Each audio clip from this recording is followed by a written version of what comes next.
A paz do Senhor, eu sou o pastor Henri, pastor auxiliar na Primeira Igreja Batista de Campo Grande, no Rio de Janeiro. Sou ministro de jovens e adolescentes, trabalho na juventude da nossa igreja e eu estou aqui para trazer mais um estudo de temas que eu considerei relevantes no trabalho com a nossa juventude, com os nossos jovens, nossos adolescentes, os nossos liderados e também os nossos líderes. E esse estudo de hoje que eu trago aqui para os irmãos é um estudo que vai mostrar como é uma liderança bíblica, quais são as suas qualificações e qual o discernimento que devemos ter acerca desses critérios e qualificações de uma liderança bíblica. Mas antes de iniciarmos o nosso estudo, vamos orar para que Deus nos abençoe. Oremos. Senhor Deus, meu Pai, estamos na tua presença em oração, te pedindo a tua orientação e direção, para que nesse momento, neste estudo, possamos ser guiados à verdade da tua palavra e assim sermos aperfeiçoados, entendermos como podemos ser melhores líderes na tua casa. Que a tua palavra nos leve a um lugar em que possamos expressar o caráter cristão, o caráter bíblico nas ações que devemos ter enquanto liderança e também enquanto liderados que aprenderão a serem liderança também. Abençoa cada irmão que acompanha este estudo e que possamos colher frutos deste trabalho, deste investimento em que estamos separando algum tempo para nos aperfeiçoarmos no trabalho na tua casa. Em nome de Jesus que nós oramos. Amém. Bem, vamos lá, vamos compartilhar o tema. Diz assim, o título do nosso sermão, do nosso estudo é esse aqui, ó. Liderança bíblica, qualificações e discernimento. Então, vamos lá. A liderança na igreja local, irmãos, ela é um chamado sagrado, que exige discernimento espiritual, exige maturidade cristã e exige fidelidade doutrinária. A Bíblia não deixa dúvidas quanto aos critérios para aqueles que ocupam os ofícios e exercem responsabilidade na igreja. Quem são esses que trabalham e lideram na igreja de forma oficial? Pela escritura, as palavras que aparecem são essas aqui: pastores, presbíteros, bispos e diáconos. Esses devem refletir o caráter de Cristo e viver de modo irrepreensível diante de Deus e dos homens. É claro que no contexto de outras denominações, o termo pastores, presbíteros e bispos se confunde. Então, na verdade, muitas igrejas trabalham com a ideia de que pastores, presbíteros e bispos têm a mesma função, o mesmo ofício, com algumas diferenças, e todos são pastores. E o outro ofício seria, então, os diáconos. Bem, esse estudo, então, ele visa apresentar essas qualificações que a Bíblia mostra e nos ensina, e essas qualificações que serão à luz da Escritura, vão fortalecer a nossa compreensão do que significa ser um verdadeiro líder cristão.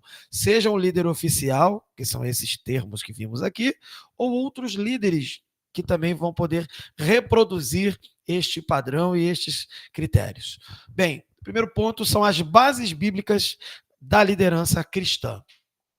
Primeiro, autoridade e origem do chamado. Qual é a autoridade que um líder tem? Qual é a origem do seu chamado? O texto de Efésios 4, 11 a 12 diz assim: ele designou alguns para apóstolos, outros para profetas, outros para evangelistas e outros para pastores e mestres, com o fim de preparar os santos para a obra do ministério, para que o corpo de Cristo seja edificado. O chamado para liderar é dado por Cristo por meio do Espírito e deve ser reconhecido pela igreja. Então, quem chama o líder é o próprio Deus, é o Espírito Santo. E quem identifica a igreja identifica, reconhece e, neste sentido, ordena. Quando o termo ordenar é que aquela pessoa que já é chamada, que já exerce aquela vocação, ainda que seja num contexto informal, ela agora vai ser colocada em ordem, ela vai ser ordenada para exercer num contexto de formalidade dentro daquela igreja local. Propósito da liderança. Um detalhe antes, eu lembrei aqui. Ainda dentro de autoridade e origem do chamado, não existe uma pessoa que fala assim, ó, Deus me chamou e só. Deus me chamou e eu estou fazendo, Deus me chamou. Não, é Deus me chamou, conversei com a igreja, a minha liderança, inclusive, e a minha liderança, a minha igreja, identifica biblicamente a requisitos em que confirmam que esse chamado veio do Senhor e assim essa liderança e essa igreja trabalha comigo para que eu possa ser ordenado no momento oportuno, no momento adequado. Então não existe um lobo solitário, uma pessoa sozinha, falando que foi chamado, que se autodenomina pastor, que se autodenomina líder disso ou daquilo outro. Agora sim, e o propósito da liderança? Qual seria o propósito da liderança? Vamos ver aqui, 2 Timóteo 3, 16, 17. Esse texto é um texto que fala da escritura, mas ele também apresenta o propósito da utilização da escritura. Então vamos ver. Toda a escritura é inspirada por Deus e útil para o ensino, para a repreensão, para a correção e para a instrução na justiça, para que o homem de Deus seja apto e plenamente preparado para toda boa obra. Aqui, homem de Deus é o servo de Deus. É toda a pessoa que serve a Deus, seja homem ou mulher. E ela precisa ser apta e preparada. Totalmente preparada para qualquer situação, qualquer necessidade, qualquer obra. E essa obra tem que ser boa, no sentido de que a atitude que ela vai tomar, e isso seria tal obra, essa atitude seria e será uma atitude de obediência. Então, caminho de justiça, instrução na justiça. Aqui o texto está defendendo, Paulo ensinando Timóteo, defendendo que é pela escritura, que é totalmente inspirada por Deus, não há nada na escritura que não seja da parte de Deus, então toda ela vai ser útil para ensinar, para repreender, para corrigir e para instruir na justiça, no caminho de obediência a Deus. E assim, a pessoa de Deus, o homem de Deus, o servo de Deus, essa pessoa, ela vai trilhar um caminho totalmente de obediência. Por isso o termo boa obra. Ela vai estar totalmente apta e preparada para uma vida de obediência. Então, neste sentido, o propósito da liderança é utilizar esta ferramenta, que é a escritura, que é totalmente inspirada, para apoiar e capacitar qualquer pessoa, servos de Deus, que estão nessa caminhada, nesse objetivo de serem plenamente preparados para toda boa obra. E com isso, a liderança vai exercer esta missão com a ferramenta da escritura, de forma que ela vai ensinar, repreender, corrigir e instruir na justiça. Então, esse é o propósito da liderança. Então, toda liderança vai fundamentar-se na palavra, ela vai ensinar, repreender, corrigir, instruir na justiça, para que o homem de Deus seja totalmente preparado para toda boa obra, como eu já disse. Então, um líder bíblico não pode confiar em experiências ou tradições como o seu guia. Por esse texto é toda a escritura, né? Então, ele vai confiar somente na palavra de Deus, porque a sua autoridade vem da palavra de Deus. A direção, o caminho que ele vai trilhar é demonstrado, apontado pela palavra de Deus. Outro texto importante, Hebreus 13, 17, que mostra como que a igreja, como que os irmãos em Cristo devem se portar em relação aos líderes que estão exercendo esse ofício com destreza e utilizando naturalmente a escritura que acabamos de ler sobre ela. Bem, Hebreus 13, 17 diz assim: obedeçam aos seus líderes e submetam-se à autoridade deles. Eles cuidam de vocês como quem deve prestar contas. Então, aqui é uma ordem, e essa ordem é clara: obedeçam a esses líderes, porque eles estão submetidos a uma autoridade maior e vão prestar contas. É isso que está dizendo aqui. E o texto continua: obedeçam-lhes para que o trabalho deles seja uma alegria e não um peso, pois isso não seria proveitoso para vocês. Então, um líder que tem liderados ali que não obedecem, o trabalho que vai ser feito ali será um trabalho de disciplina, porque uma liderança deve ter os seus liderados devidamente obedientes à palavra. E para eles serem obedientes à palavra, essa liderança deve exercer o seu papel, o seu ofício com a palavra. E assim não será um peso, pelo contrário, vai ser uma alegria e vai ser totalmente proveitoso. É o que o texto vai nos ensinar. O outro texto é 1 Tessalonicenses 5, 12 e 13. Agora lhes pedimos, irmãos, que tenham consideração para com os que se esforçam no trabalho entre vocês, que os lideram no Senhor e os aconselham. Até aqui por enquanto.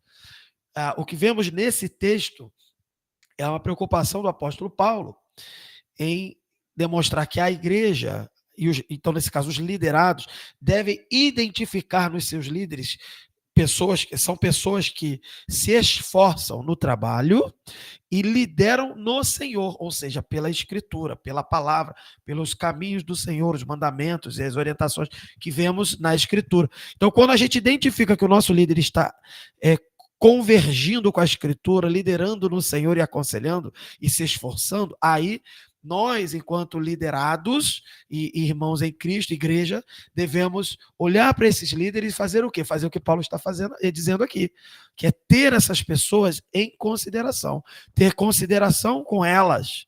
E aí o texto continua: tenham-nos na mais alta estima, com amor. Então é preciso tratar o nosso líder, considerar o nosso líder que se esforça desta forma aqui, porque aquele que não se esforça dessa forma deve ser alertado a fazer o seu trabalho conforme a própria Escritura orienta. E aquele que já faz desta forma, então ele tem que ser tratado na mais alta estima e com amor.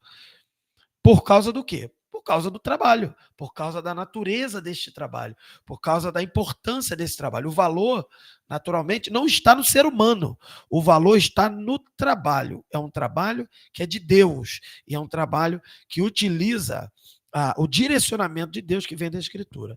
E aí depois o texto vai continuar: vivam em paz uns com os outros, e começa uma série de orientações para os irmãos em Cristo conseguirem se relacionar uns com os outros. Mas esse é o texto. Então a liderança, ela precisa se esforçar no Senhor, esse é o propósito. E se esforçar no Senhor, levar os liderados a também se esforçarem no Senhor e serem obedientes e terem uma vida, uma caminhada de justiça e boa obra, ou seja, de obediência a Deus. Então, quem faz isso deve ser tratado pela igreja, pelos liderados, na mais alta estima, com amor. Agora, qualificações para pastores e bispos, então, de forma geral, para os pastores, os líderes principais da igreja. Primeiro, os aspectos morais e familiares. Irrepreensível, essa pessoa precisa ser irrepreensível. Então, 1 Timóteo 3,2 e Tito 1,6.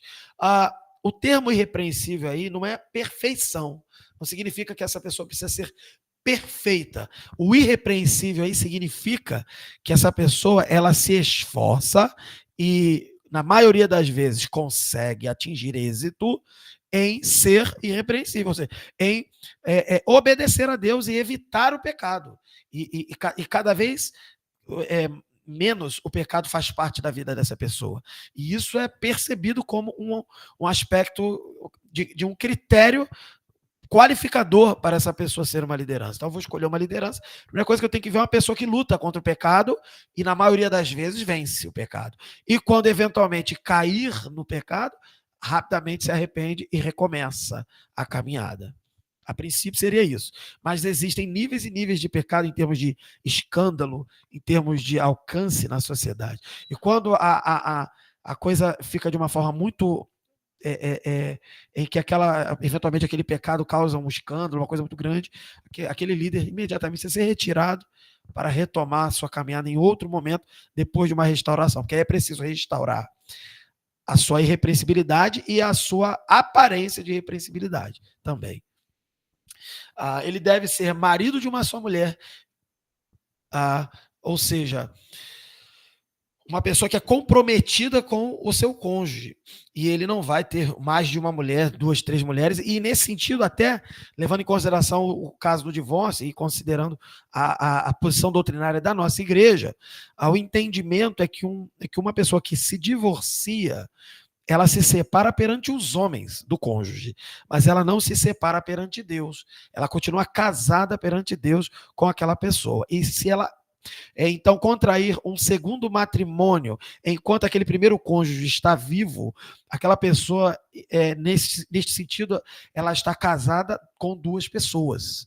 E aí ela não consegue mais se qualificar para ser uma liderança. Eu não estou dizendo para comunhão, para participar da igreja, mas para ser uma liderança, essa pessoa fica automaticamente desqualificada e, inevitavelmente, não tem como resolver, a não ser que um dos cônjuges, ou até os dois, se for o caso, um dos cônjuges morra.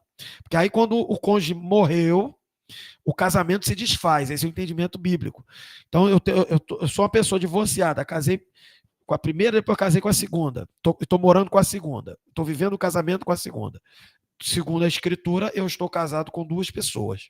E se eu estou casado com duas pessoas, só quando um dos dois morrer, vamos considerar assim, é que eu não estarei mais casado com duas pessoas. Outro critério moral e familiar é os filhos serem crentes. Os filhos precisam ser crentes e serem obedientes à orientação e ao ordenamento familiar. E no caso aqui, o líder, que tem que ser o marido tem que colocar ordem na casa, ordem no funcionamento da sua família. E quando ele não vive isso de forma ordenada, ele se desqualifica. Domínio próprio, sensato, respeitável, hospitaleiro, estes termos nós identificamos em 1 Timóteo 3,2 e Tito 1,8. Uma pessoa que se controla perante a tentação do pecado. Já vimos aqui em outros estudos que o domínio próprio é uma característica do fruto do Espírito que nos dá condições e capacitação para dizer não para a tentação do pecado, seja qual for, seja o pecado da imoralidade, seja um pecado de questões relacionadas a finanças na igreja, seja um pecado relacionado à ira ou a outras formas de pecado, a pessoa está diante da tentação daquele pecado e ela resiste, está domínio próprio. Uma pessoa sensata, que é ponderada, uma pessoa que é equilibrada em analisar as questões do reino de Deus e toma decisões com sabedoria. Uma pessoa respeitável aos olhos da Escritura, ou seja, que maneja a Escritura, que se esforça no Senhor, como vimos aquele texto. E uma pessoa hospitaleira, que tem a sua casa aberta para receber os irmãos em Cristo, para receber pessoas e lidar com as pessoas no contexto da liderança. Não violento, ou seja, uma pessoa que não vai partir para a agressão física, e também uma pessoa que tem domínio próprio com relação ao álcool, ou seja, ela não é dominada pelo álcool, ela não é, então, literalmente falando, não é alcoólatra, não é idólatra do álcool, não é controlada por uma necessidade ou uma dependência de álcool, e também uma pessoa que não é avarenta, ou seja, uma pessoa que compartilha do seu sustento, que contribui na casa do Senhor, que está preparado para ajudar financeiramente, né, materialmente, a quem precisar no contexto da liderança e da igreja.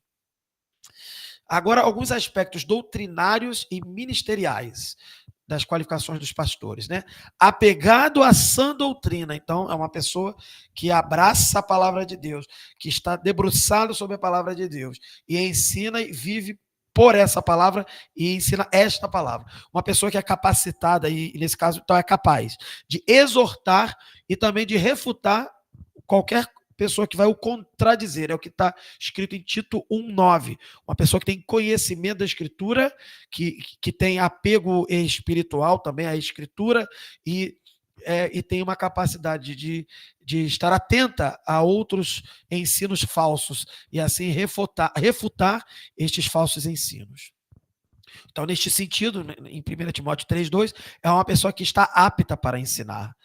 E aí eu lembro de uma frase muito conhecida, não é da Bíblia, mas é uma verdade universal, é que uma pessoa que não se senta para aprender, não se levante para ensinar. Então, aqui, segundo o texto de Timóteo, uma pessoa que está apta para ensinar é uma pessoa que se sentou para aprender. Aprender o quê? Aprender aquilo que ela vai ensinar. E o que ela precisa ensinar? Da Escritura, que já vimos aqui. Ensinar da palavra de Deus em relação aos liderados. Então, precisa ser uma pessoa que se senta para aprender com outras pessoas e também também se debruça para estudar por conta própria da palavra de Deus e assim, então, compartilhar e ensinar as outras pessoas.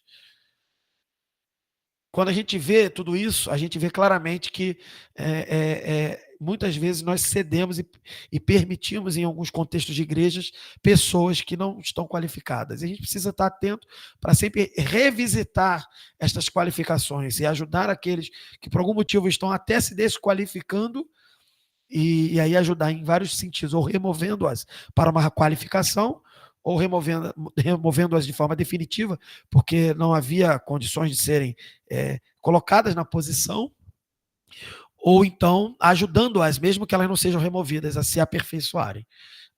Qualificações para diáconos. O texto bíblico vai dar algumas qualificações. Requisitos pessoais. Os diáconos devem ser dignos, sinceros, não amigos de muito vinho, nem gananciosos. Então, vocês veem aqui que é similar ao que já foi dito com relação a pastores e aos bispos, né? Então, os diáconos também têm que ser pessoas dignas, respeitáveis, irrepreensíveis, sinceras, ou seja, na sua boca não deve haver a mentira, a verdade de Deus tem que vir da sua boca. Isso é muito importante para um diácono, ainda mais em contextos em que os diáconos têm papel de liderança superior até extra-bíblico, não antibíblico, mas extra-bíblico, superior ao que a Bíblia propõe para os diáconos, ou seja, eles têm outras responsabilidades e funções, então eles têm que ser pessoas dignas, sinceras e não amigas de vinho, nem gananciosas, ou seja, pessoas que têm interesse próprio, independente dos outros, né? Pessoas que são apegadas à fé com a consciência limpa. Então, pessoas que amam a palavra de Deus, amam a doutrina, e essa doutrina a gente chama de fé também, e nesse sentido elas têm fé. Fé como doutrina, fé como atitude de crer naquilo que não se vê. Então, são pessoas de fé e que têm a consciência limpa, ou seja, nada que elas façam no seu passado tenha feito, possa invalidar o seu trabalho, possa colocar em risco a sua reputação. Devem ser testados, então tem que haver um teste, tem que ter uma avaliação, e devem ser considerados também, assim como os pastores, irrepreensíveis, ou seja, pessoas que não estão abraçadas com o pecado. E o pecado é um caso isolado na vida dessa pessoa, e essa pessoa rapidamente se arrepende. Pessoa que não é escrava do pecado. Esposas dos diáconos e também, ou então, no caso, as diaconisas. Em algumas igrejas são diaconisas e outras são apenas esposas, né, dos diáconos. Elas são mencionadas na Escritura e têm funções aqui, e tem critérios para elas também. 1 Timóteo 3,11 diz assim: essas mulheres devem ser respeitáveis, no sentido de que elas têm que se dar o respeito, ter uma postura de seriedade com relação às coisas de Deus, tratar com valor as coisas de Deus, dar valor, não caluniadoras, então na sua boca tem que haver também o quê? A verdade, então não tem espaço para fofoca, para contenda, para dissensão. Elas têm que ser sóbrias, não têm que ser desequilibradas, né, emocionalmente, e também desequilibradas em qualquer outro nível de postura, e confiáveis em tudo. As pessoas têm que olhar e ver se verdadeiramente essa pessoa se esforça na palavra de Deus, então ela é confiável. Vida familiar. Da mesma forma, os diáconos têm que ser maridos de uma só mulher, e naturalmente uma diaconisa, esposa de um só marido. O inverso também funciona, né? Que governe bem os seus filhos e a sua própria casa. Eu já expliquei com relação aos pastores, é a mesma coisa com relação a diáconos e suas esposas também. A liderança deve manejar bem as escrituras. É outro ponto importante aqui. Além das qualificações, ela tem que realmente ter domínio sobre o conteúdo da escritura. Não pode ser uma pessoa que desconhece a palavra, que vai abrir um texto, por exemplo, de Jó, aí vai lá ler a parte dos amigos de Jó, em que a gente sabe, quem estuda sabe, que os amigos de Jó têm um discurso bonito e religioso, porém um discurso contrário à vontade de Deus. E ela começa a ensinar achando que é bonito, glória a Deus, e vamos aprender com os amigos de Jó. É uma pessoa que não domina bem as escrituras. Ela precisa dominar bem as escrituras. O texto de 2 Timóteo 2,15 diz assim: procure apresentar-se a Deus aprovado como um obreiro que não tem do que se envergonhar, que maneja corretamente a palavra da verdade. Um líder qualificado precisa ser alguém, então, conforme lemos aqui, que tenha esse domínio da palavra de Deus, o domínio das escrituras. Ele vai ser essencial para, vamos ver aqui, primeiro, ensinar com fidelidade e precisão doutrinária. Nós vemos aí em Tito 1:9. Nas listas, né? Nas listas dos critérios. Então, essa pessoa precisa ensinar com fidelidade e precisão doutrinária. Ela não tem que ensinar o que ela acha que é, o que ela prefere que seja, ela tem que ensinar o que de fato é e está registrado na Escritura. E se essa pessoa não tem conhecimento para tal, ela não está qualificada, então, para exercer a liderança. Refutar os que contradizem a verdade, que já vimos essa afirmação aqui, então ela tem que estar preparada para isso, para refutar e, de fato, quando houver uma contradição em relação à verdade de Deus, ela tem que ser a primeira a refutar. Ela não vai lutar contra quem diz, ela vai lutar contra o que se disse, que no caso, é contrário à verdade, então é uma mentira. É uma mentira tentando se fazer de verdade. Então, o líder tem que estar preparado para identificar e refutar. E quando ele não age contra isso, ele também, nesse sentido, pode estar desqualificado em algum nível. Conduzir o povo com sabedoria. Então, ele tem que manejar a escritura para conduzir o povo. Conforme vimos nos primeiros textos, que toda a escritura é inspirada por Deus para que o homem de Deus seja aprovado, considerado apto, plenamente apto, para toda boa obra. Isso é o quê? Conduzi-lo a esse lugar de ser apto para toda boa obra. Então, como que nós vamos conduzir enquanto liderança? Vamos conduzir com sabedoria. Sabedoria que, em alguma análise, em última análise, melhor dizendo, é Jesus Cristo. Jesus Cristo é sabedoria de Deus. Provérbios mostra que a sabedoria, inclusive, é uma pessoa, e essa pessoa é revelada no Novo Testamento, em que é Jesus Cristo, sabedoria de Deus. Então, conduzir o povo com sabedoria é expressar a sabedoria revelada em Jesus e registrada na Escritura. E também evitar heresias e confusões. Então, quando você conduz o povo com sabedoria, você evita as heresias. Evitando as heresias e as confusões, a igreja vai bem, a liderança vai conduzir o seu rebanho, seus liderados bem preservados de todas as ações nocivas que podem sobrevir sobre a igreja.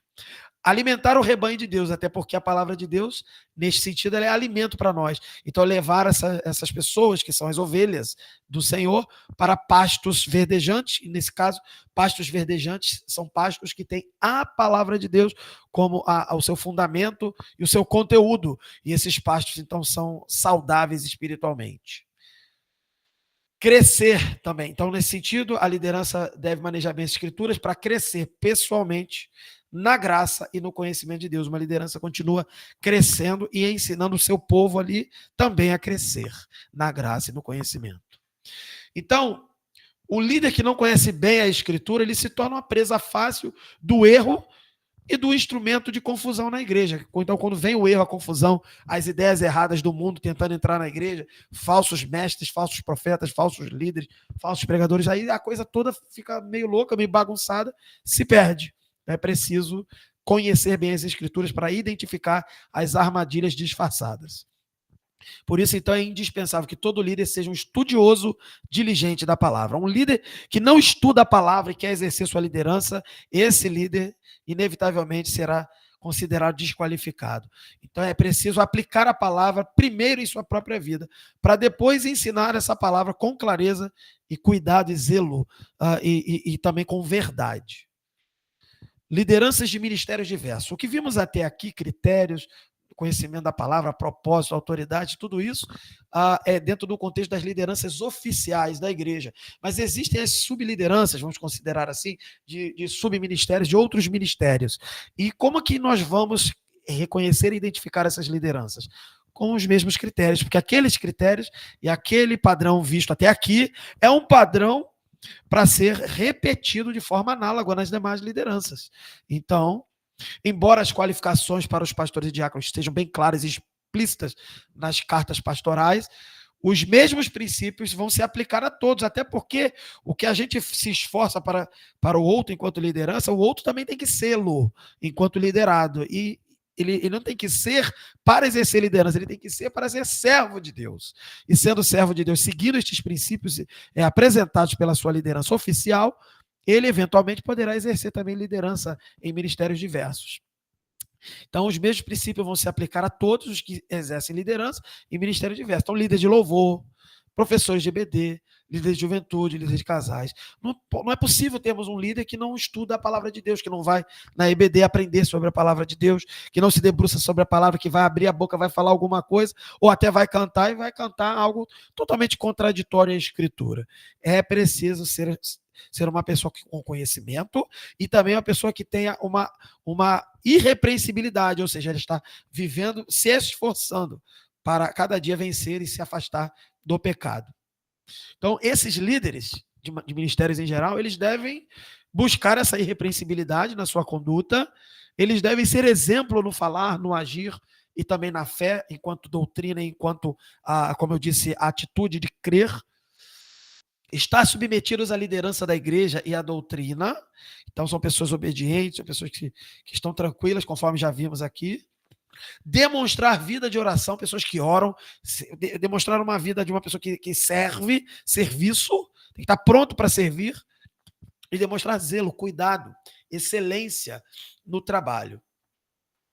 Viver em unidade com os demais irmãos e também com as lideranças, mesmo que haja eventuais divergências, as coisas serem solucionadas e caminhar sempre em unidade em prol do reino, não em prol, em objetivo próprio, interesse próprio, mas em prol das coisas do reino.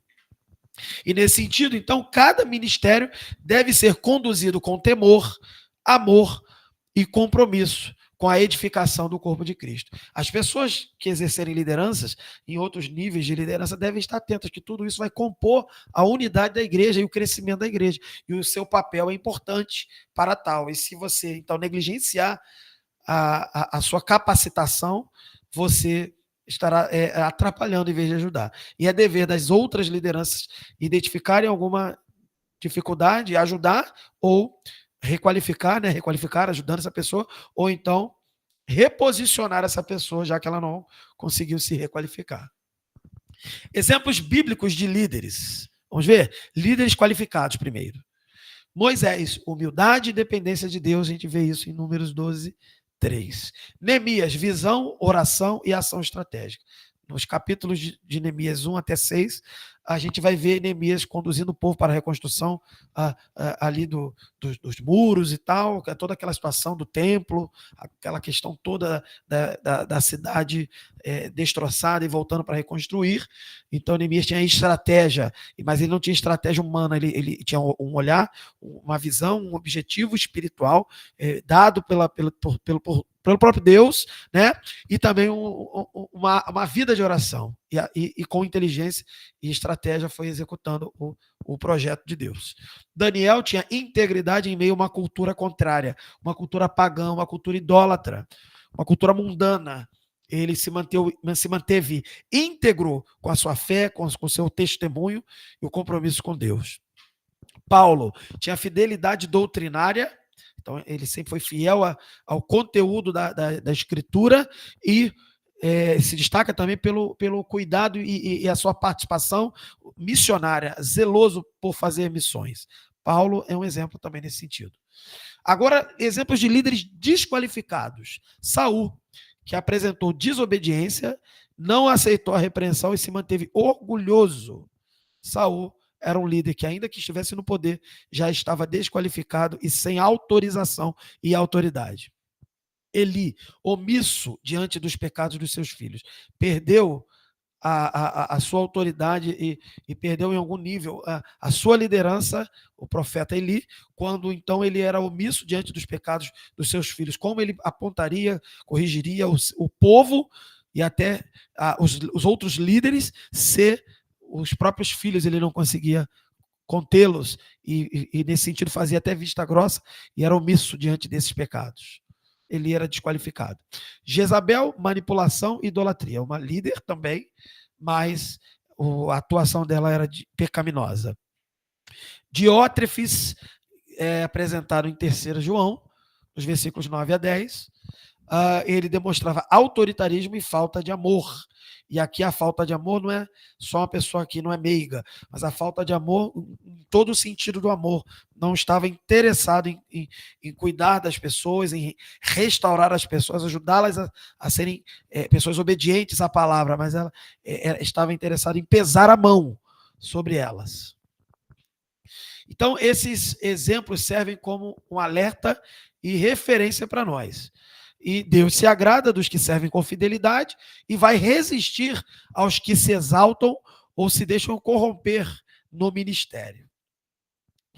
Agora, quando um líder está qualificado, para a gente poder aprender a identificar isso, acerca das nossas lideranças e acerca daqueles que ainda vamos escolher para determinada função. Um líder está qualificado quando vive de maneira coerente com os padrões apresentados em 1 Timóteo 3, em Tito 1, que nós já aqui demonstramos.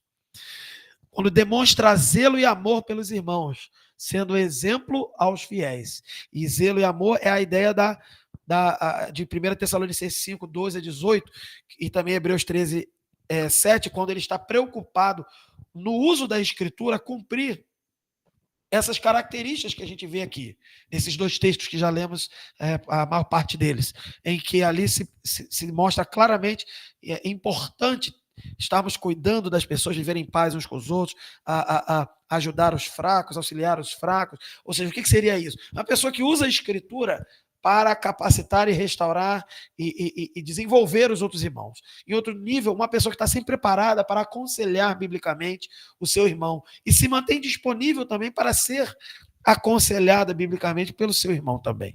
Isso é zelo e amor pelo irmão. Uma pessoa que está submissa à palavra. Então, no sentido, a palavra de Deus é a autoridade sobre a sua vida. E, nesse sentido, ele identifica que a autoridade espiritual da igreja também está sobre a sua vida, porque a igreja está em convergência com a palavra.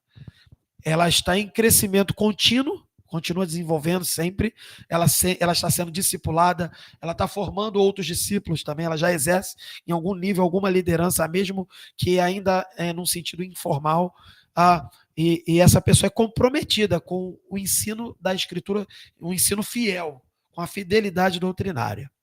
Quando você identifica essas características, você está identificando uma pessoa qualificada. É reconhecida pela comunidade e pelas lideranças da igreja como alguém irrepreensível no caráter e firme na fé. Ou seja, ela não tem nada na justiça, essas coisas assim, né? Ela não tem nada perante as autoridades, né?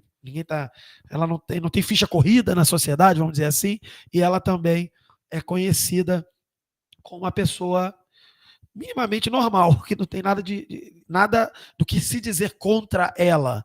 Não quer dizer que alguém vai gostar muito, vai elogiar, mas algo assim, não temos nada contra essa pessoa. Então, essa pessoa, ela perante a sociedade, ela está irrepreensível. Porque isso é muito subjetivo, porque quando alguém prega o evangelho num ambiente, numa sociedade hostil, ela vai ser reconhecida também, ainda que caia na graça do povo, lembrando de Atos 2, a igreja primitiva, ela pode também, quando prega o evangelho, incomodar aquela sociedade que é hostil ao evangelho. Então, a gente precisa ter um olhar de ser uma pessoa que é irrepreensível perante a sociedade, mas com o filtro da escritura, uma pessoa que está ali sendo fiel à palavra de Deus. E a sociedade não tem nada contra esta pessoa, porque realmente essa pessoa está sendo fiel a Deus e não a incomoda. Agora, quando a sociedade é contra aquela pessoa, é preciso observar se aquela pessoa ela tem a sociedade contra, porque ela realmente comete pecado, o pecado de ser uma pessoa fora da lei dentro do contexto da sociedade, quando a escritura manda sermos obedientes também às lideranças, às autoridades na sociedade, ou porque essa pessoa ela prega o evangelho e incomoda na sociedade. Aí, nesse sentido, o testemunho da sociedade não vai ter valor para a gente. O que vai ter valor é a fidelidade que aquela pessoa tem com a evangelização.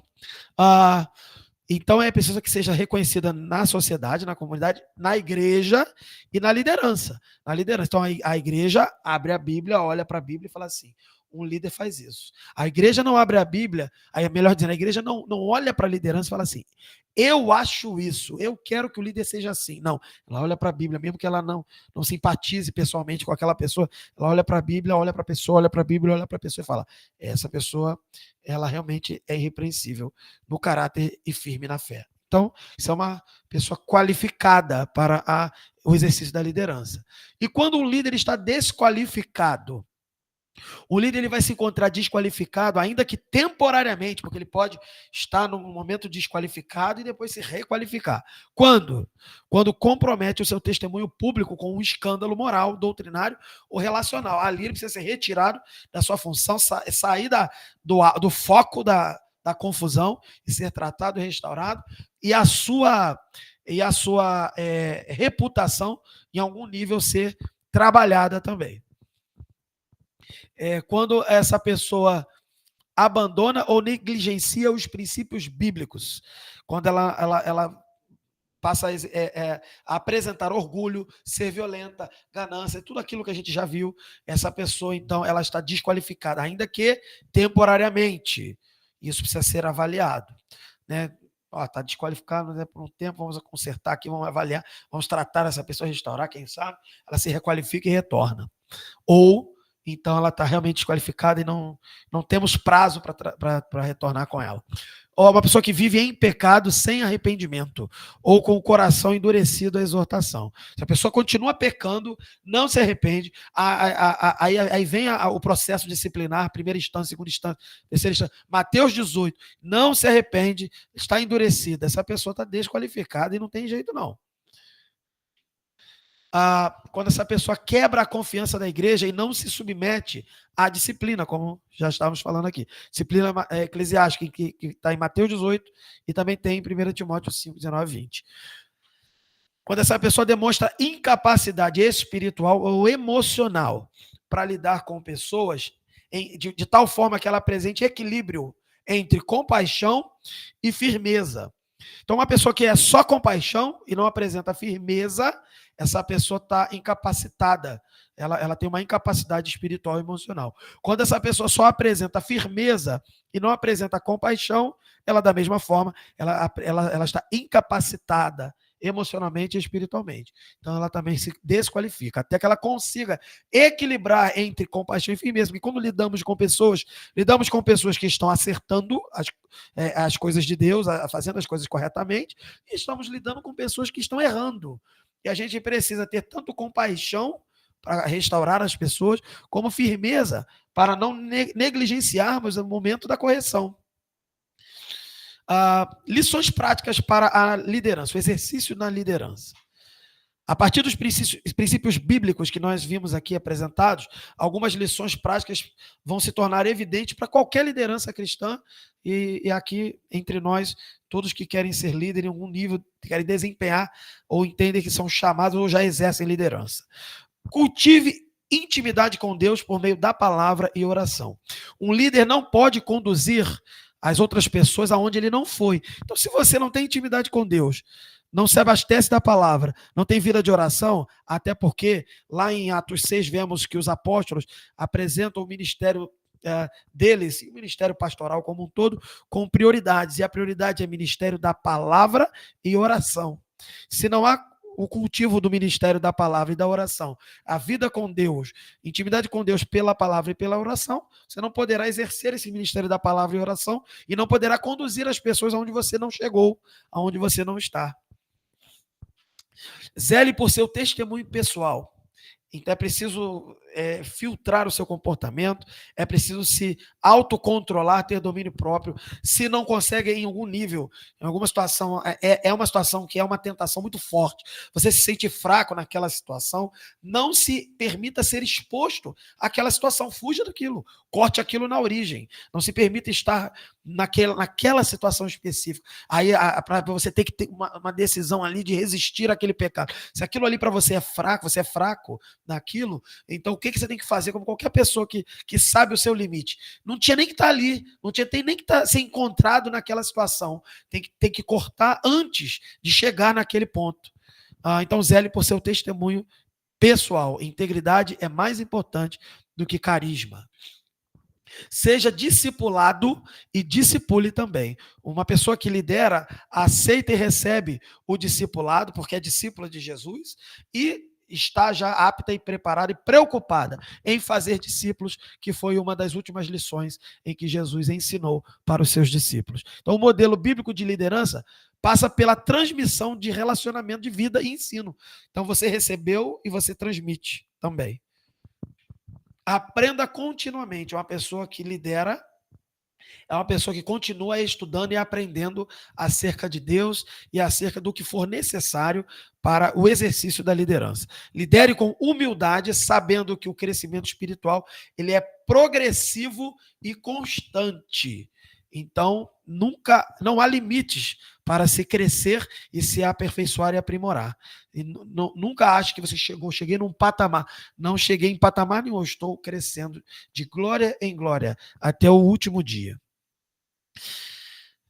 Submeta-se à autoridade da igreja local. Uma igreja que é local, que é correta, que está em consonância com a escritura, você, obviamente, tem que se submeter, porque ela tem autoridade da própria escritura para exercer essa autoridade sobre quem está ali fazendo parte da sua comunidade. Então, líderes têm que prestar contas, líderes que prestam contas, então, à sua igreja, que tem uma liderança acima de si, esses líderes são confiáveis, são mais seguros e também são mais eficazes, têm mais êxito no seu trabalho.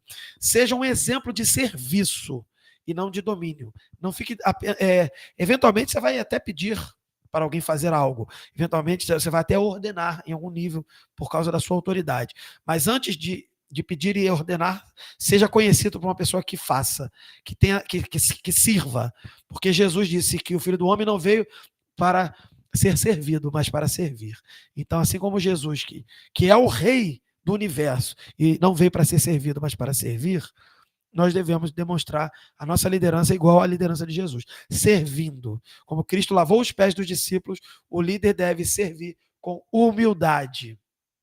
Então, qual a conclusão que chegamos desse estudo acerca de uma liderança bíblica? A conclusão é que a liderança cristã, ela é um dom, um presente de Deus, mas também é uma responsabilidade, que vai exigir de nós maturidade. Por isso, não pode ser uma pessoa nova na fé, neófita. Ela pode ser nova na idade até, mas não nova na fé.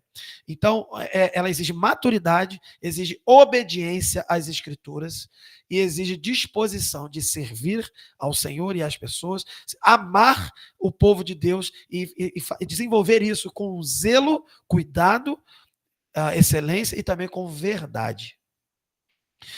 Lembrando que nós somos chamados a sermos líderes segundo o coração de Deus. E sendo assim, segundo o coração de Deus, a gente vai refletir Cristo no nosso caráter, na doutrina que vamos ensinar e professar e na missão que vamos desempenhar e cumprir. Então, que a gente possa dizer como Paulo, em 2 Timóteo 4,7, que ao fim da sua trajetória, ele vendo que sua trajetória estava chegando ao fim, ele disse assim: combati o bom combate, terminei a corrida, guardei a fé.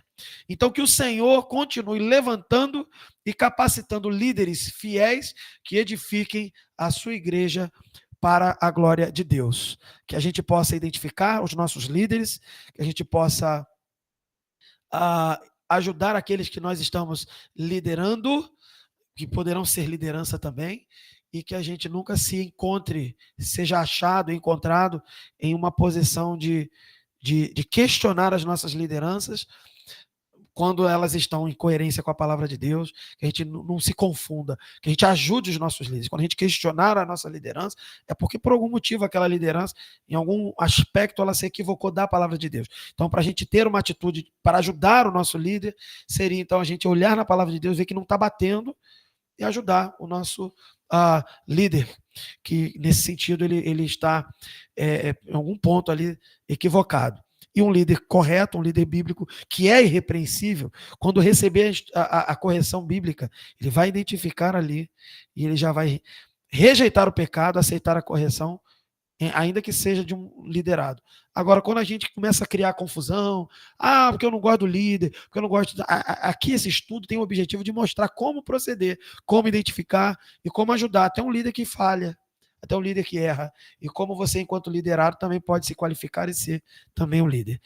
Se a gente usar a Escritura como alimento, como norte, como árbitro e como bússola, nós vamos ter uma caminhada de liderança e liderado também abençoada na igreja. Então, que Deus nos abençoe. Nós concluímos aqui o nosso estudo. Vamos orar.